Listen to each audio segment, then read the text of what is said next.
दे सकते हैं, मैं उसका आपको बता रहा हूँ, क्योंकि बहुत सारे बच्चों को ना इसका मैनेजमेंट ही नहीं पता। जैसे मैथ्स को वो सोचता है कि 40 क्वेश्चन है और 40 मिनट में ही इसको किया जाए, वो संभव ही नहीं है।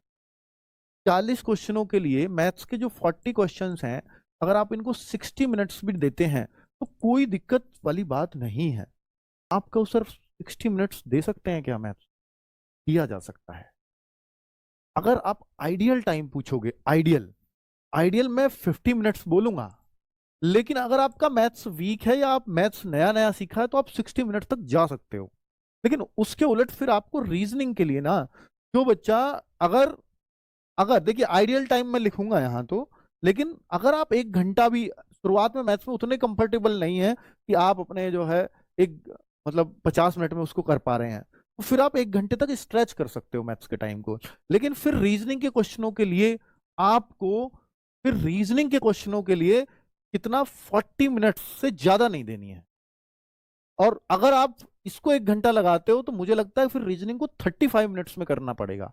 आप कहोगे सर वो पॉसिबल नहीं है, तो फिर बेहतर होगा कि आप रीजनिंग को 45 मिनट्स दे दें, रीजनिंग को 45 मिनट्स दे दें, ये भी मैनेजेबल है। और इसको 50 मिनट्स दे दें। आपको सर मैं रीजनिंग को 40 दे दूंगा और इसको 55 दे दूंगा, तो भी ये इन दोनों को मिला करके 90 से 95 मिनट में करोगे तो ये बेहतरीन टाइम है। ठीक है। अगर मैं उसी तरह से अगर आपको हिंदी की बात करूं, तो हिंदी का जब भी कोई सेपरेट मॉक लगाएं तो उसके 40 क्वेश्चनों के लिए आप 12 मिनट से ज्यादा ना दें।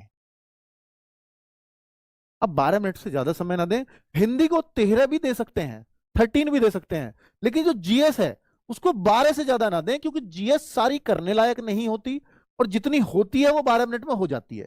हिंदी में तो ये है क्योंकि हमें 40 के 40 गौर से पढ़ने हैं, लेकिन जीएस में कुछ क्वेश्चन छोड़ने को ही आते हैं, सब उतने गौर से नहीं पढ़ने होते, देखते ही पता लग जाता है ये नहीं होना है। लेकिन मैं 13 इसमें इसलिए कह रहा हूं क्योंकि इसमें पैराग्राफ भी है, थोड़ा सोचना भी, थोड़ा समझना भी, इसलिए बस।